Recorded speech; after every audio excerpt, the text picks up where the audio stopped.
Very good evening, students. Welcome to the YouTube channel of Virtual Academy. So, as you all know, today in OCM हम लोग जो chapter continue कर रहे थे that was communication, e-commerce and outsourcing. इस chapter के अंदर से हमने कम्युनिकेशन का पार्ट जो है वो कवर अप कर लिया है.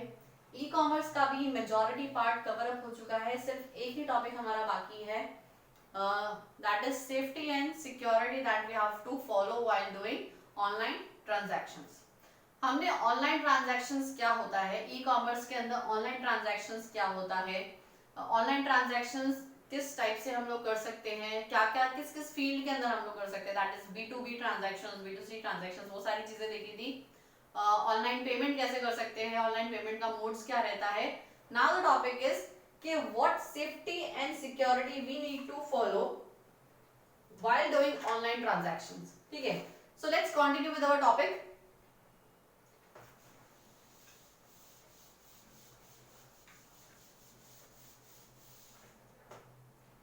देखो, सबसे पहला तो जो सेफ्टी एंड सिक्योरिटी हमको यहाँ पे इंश्योर करना होता है, that is first thing is हमको यहाँ पे इंश्योर करना रहता है कि we have security against the risk of transaction. We have the security against the risk of transaction.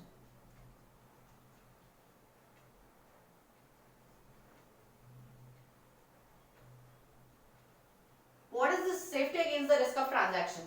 It is basically that point कि जहां पे सेलर और बायर दोनों एक दूसरे को आर्ग्यू ना करे कि हमने ये प्रोडक्ट नहीं मंगवाया था, या फिर बायर आर्ग्यू ना करे कि हमने जो प्रोडक्ट मंगवाया था वो गलत आया है. द थिंग लाइक दैट कि आपको यहाँ पे डबल चेक कराना पड़ेगा कि क्या प्रोडक्ट मंगवाया गया और किस क्वालिटी का प्रोडक्ट मंगवाया, ताकि आगे जाके आपका फ्यूचर के अंदर क्लैशेस ना हो. That is security against the risk of transaction. Then next one is that we have a security against the risk of data collection. Security against the risk of data collection. What is this? The risk of data collection. आपको पता होगा कि आप जब भी अपना जो भी डेटा है ऑनलाइन डालते हैं तो उसका चोरी होने का रिस्क बहुत ज्यादा रहता है. तो उस डेटा को किस तरह से आप प्रोटेक्ट करके रखेंगे, the risk of data collection. Then security against intellectual property and privacy. Security against intellectual property. In short, आपके जो भी आपकी सिक्योरिटीज है, आपकी प्रॉपर्टीज, आपके एसेट्स है, उनको सिक्योर रखना है.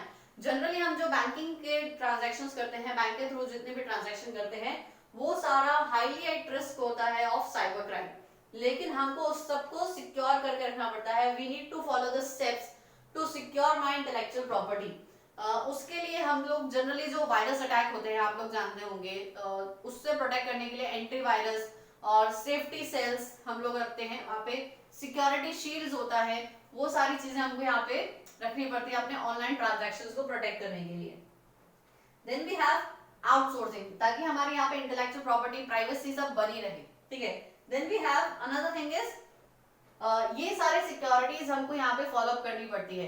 ये सारे ऑनलाइन ट्रांजैक्शंस के टाइम के ऊपर सिक्योरिटीज लेना पड़ता है to protect the online transaction world.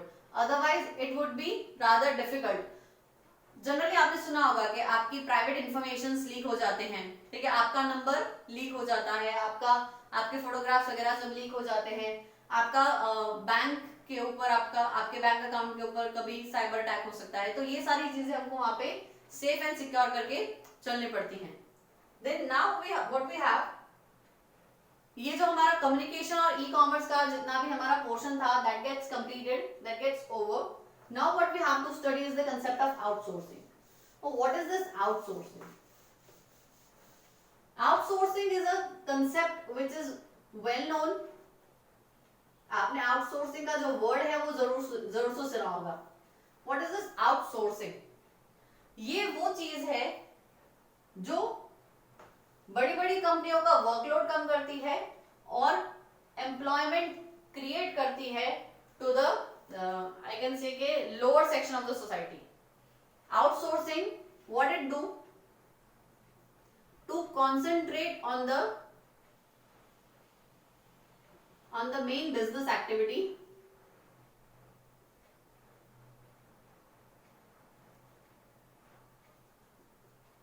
companies generally outsource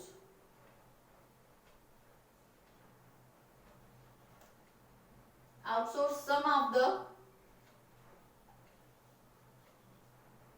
business activities to another company or within the firm. अपनी फर्म के अंदर एक अलग ब्रांच बना ले, ठीक है, या फिर अलग ऑफिस बना ले, तो विद इन बिजनेस एक्टिविटीज को आउटसोर्स कर दे ताकि जो मेन काम है उसके ऊपर फोकस किया जा सके, ठीक है। फॉर एग्जांपल किसी कंपनी का मेन काम है मोबाइल फोन्स बनाना, उसका काम क्या है, मोबाइल फोन्स बनाना, तो मोबाइल फोन्स अच्छे कैसे बनाए, नई टेक्नोलॉजी कैसे लगाए, ये सारी चीजें वो क्या करती है, ये सारी चीजों के ऊपर उसका फोकस होना चाहिए, रादर देन कि उसका फोकस मार्केटिंग कैसे करे उस पर होना चाहिए, ठीक है। सो ये जो मार्केटिंग है ना, उसके लिए हो सकता है कि वो लोग क्या कर दे, आउटसोर्स कर दे, किसी ऐसी कंपनी जो मार्केटिंग कंपनी उसका आउटसोर्स कर दे, तो दो फायदे होंगे, एक उसका टाइम बचेगा, दूसरा उसको कॉस्ट बचेगी। अलग से मार्केटिंग पर्सनल अगर सारे बिठाएगा, अगर से पूरा इंफ्रास्ट्रक्चर डेवलप करेगा तो उसको कितना महंगा पड़ेगा, रादर देन अगर किसी मार्केटिंग कंपनी को ही वो अपना सिर्फ कॉन्ट्रैक्ट दे दे, तो एक तो उसके सर से सारा बर्डन खत्म हो गया मार्केटिंग का, मार्केटिंग कंपनी को सारा काम करना है, ठीक है।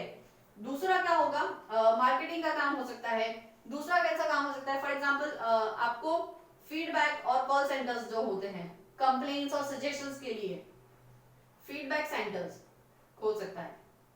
फीडबैक सेंटर्स जनरली आप लोग जो बोलते हैं, हम लोग नॉर्मल लैंग्वेज में बोलते हैं call centres.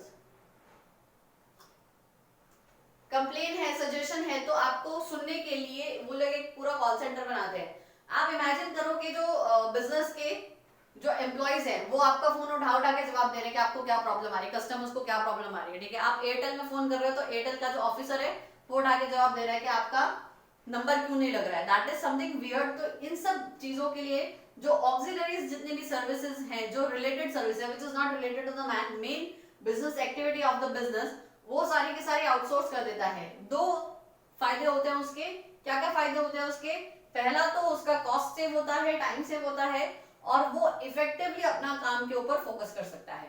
That is why the whole concept of outsourcing is very hot. बहुत ज्यादा आजकल हम लोग देख रहे हैं कि हर एक एक्टिविटी का बिजनेस के अंदर आउटसोर्सिंग का प्रोसेस होता है। आउटसोर्सिंग से जो मेन बिजनेस है उसके ऊपर फोकस किया जा सकता है, और जो बाकी सारी जितनी भी बिजनेस एक्टिविटीज हैं उसके अंदर एम्प्लॉयमेंट जनरेट होता है। कॉल सेंटर्स के अंदर काफी सारे लोग काम करते हैं। जब कॉल सेंटर्स नए नए खुले थे तो ऑलमोस्ट फ्रेश ग्रेजुएट्स जो होते थे वो जनरली कॉल सेंटर्स के अंदर काम करते थे, तो एम्प्लॉयमेंट भी काफी जनरेट होता है, ठीक है। नाउ रिक्वायरमेंट ऑफ बीपीओ क्या होता है, क्यों लोग बीपीओ बनाते हैं, that is BPO is business process outsourcing. When I talk about outsourcing, दो टाइप का हो सकता है।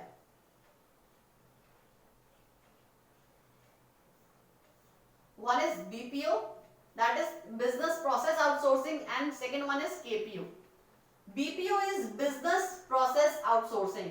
बिजनेस का कोई एक प्रोसेस, जैसे मार्केटिंग है, ये सब हमने एक प्रोसेस जो है, कॉल सेंटर है, बिजनेस का ही एक प्रोसेस है, उसको मैंने बाहर किसी दूसरी कंपनी को दे दिया, that is business process outsourcing. KPO is knowledge process outsourcing. कोई एक स्पेसिफिक ऐसा टेक्निकल काम है जो आपके बिजनेस से रिलेटेड नहीं है, वो आपने किसी दूसरी कंपनी को दे दिया। फॉर एग्जाम्पल के मेरा काम है मोबाइल फोन्स बनाने का, चलो मोबाइल फोन्स को रखते साइड में, मेरा काम है फर्नीचर बनाने का, ठीक है। आई डू मैन्युफैक्चर फर्नीचर, लेकिन मुझे उस फर्नीचर को ऑनलाइन भी सेल करना है, तो उसके लिए मुझे पूरा एक IT सेल चाहिए जो मेरी वेबसाइट बनाए, वेब एप्लीकेशन बनाए, फिर मोबाइल एप्लीकेशन बनाए, और फिर उसका डिजिटल मार्केटिंग करे। ये सारा काम करने के लिए मुझे पूरा का पूरा अपना IT डिपार्टमेंट चाहिए, ठीक है। मैंने क्या किया, मैंने ऐसा कुछ नहीं किया, मैं मेरा फर्नीचर बना रही हूँ, मस्त अच्छे अच्छे फर्नीचर बना रही हूँ। मैंने क्या बोला, एक IT कंपनी को हायर किया, एक IT कंपनी को अपना सारा का सारा IT से रिलेटेड काम सौंप दिया। आप ही मेरी वेबसाइट बनाओ, डोमेन लो, उसको होस्ट करो, उसको अच्छे से चलाओ, डिजिटल मार्केटिंग करो, मेरा फेसबुक पेज बनाओ, उसको स्पॉन्सर करो, जो भी करना है आप लोग करो, मैं मेरा जो फर्नीचर बनाने की वे बनाऊंगी। सो जहां पे एक एक्सपर्ट लेवल ऑफ नॉलेज चाहिए, ठीक है, कई सारी ऐसी बड़ी बड़ी कंपनीज होती हैं जो अपना मेडिकल का जो पूरा का पूरा डिपार्टमेंट है वो किसी दूसरी कंपनी को दे देती है। फॉर एग्जांपल बड़ी बड़ी कंपनीज है, जैसे यहाँ पे एशियन पेंट है, कोरोमंडल है, तो वो लोग अपना जितने भी एम्प्लॉयज हैं उनके लिए एक अलग हॉस्पिटल को कॉन्ट्रैक्ट दे देती है कि अगर उनको हमारे एम्प्लॉयज को कुछ भी होता है तो आप उनको संभालेंगे या फिर आप उनकी देखरेख करेंगे, something like that, where the expert level of knowledge is required, you can give them the outsourcing job. अपना जितना भी लीगल काम है तो आप किसी एक लॉ फर्म को अपना पूरा का पूरा लीगल काम दे सकते हैं, that you will handle our all the legal work. So this is BPO. BPO is basically कि एक बिजनेस का प्रोसेस आपने आउटसोर्स किया, और KPO is something knowledge based where the expert level of knowledge is required. So BPO and KPO are in that sense different. हम लोग यहाँ पे पढ़ रहे हैं कि requirement of BPO क्या है. So requirement of BPO is why do we open up a BPO? Cost cutting होता है। सबसे पहला कंपनी को क्या फायदा होता है कि कंपनी का कॉस्ट कट हो जाता है। Then we have the company can focus on the principal work of the company. Company का जो मेन बिजनेस है ना उसके ऊपर फोकस कर सके। कंपनी का मेन बिजनेस है परफ्यूम बनाने का, तो परफ्यूम कैसे अच्छा बने उसके ऊपर फोकस कर सके, ना कि परफ्यूम बेचना कैसे उसके ऊपर फोकस कर सके। Then benefit of efficiency. ना फॉर एग्जाम्पल जो लोग मार्केटिंग के अंदर काम कर रहे हैं उनको मार्केटिंग करना आता है, उनको प्रोडक्शन करना नहीं आता, तो यहाँ पे हम लोग अगर कुछ काम स्पेसिफिकली कुछ लोगों के हाथ में जो उसके स्पेशलाइज्ड है उनको दे देंगे तो एफिशिएंटली काम हो पाएगा। Then to cater the dynamic demand, मतलब अगर कुछ नया मार्केट के अंदर आ रहा है तो तुरंत उसको केटर करने के लिए, उस नई डिमांड को फुलफिल करने के लिए आपके पास अवेलेबिलिटी है एक ऑप्शन की कि आप उसको बिजनेस प्रोसेस आउटसोर्सिंग दे सकते हो, आप उसको आउटसोर्स कर सकते हो, ठीक है। Then increase in profit. कई बार ऐसा देखा गया है, मोस्टली ऐसा देखा गया है कि बीपीओ मतलब अगर आप अपना कोई बिजनेस का प्रोसेस जो आपका मेन बिजनेस नहीं है अगर उसको आउटसोर्स कर दो तो आपकी एफिशिएंसी बढ़ जाती है और आपका प्रॉफिट भी बढ़ जाता है। Next it says scope of BPO क्या है। हमारे पास दो स्कोप है बीपीओ के, back office outsourcing and front office outsourcing. What is this back office outsourcing? Scope of BPO is two. First is back office outsourcing and front office outsourcing. Front office is like marketing. लोगों के सामने कौन सी picture जा रही है, आपका जो product है उसका मार्केट कैसा हो रहा है। बैक ऑफिस का मतलब क्या है, माल वाल बिक गया उसके बाद आपका अकाउंटिंग, बुक कीपिंग, ये सारी चीजों के लिए आप क्या कर सकते हो, बैक ऑफिस आउटसोर्स कर सकते हो। डेटा एंट्री जिसको बोलते हैं, डेटा एंट्री के लिए आप बैक ऑफिस दे सकते हो। कॉल सेंटर्स, ये सब बैक ऑफिस आउटसोर्सिंग में आते हैं। Front office outsourcing is like advertisement, marketing, ये सारी चीजें जो रिलेटेड होती है, that is front office outsourcing. So ये है हमारा BPO का पूरा concept. Now moving towards KPO, as we have already discussed कि KPO होता क्या है। KPO means outsourcing of knowledge based process. BPO is work oriented while as KPO is knowledge oriented, ठीक है।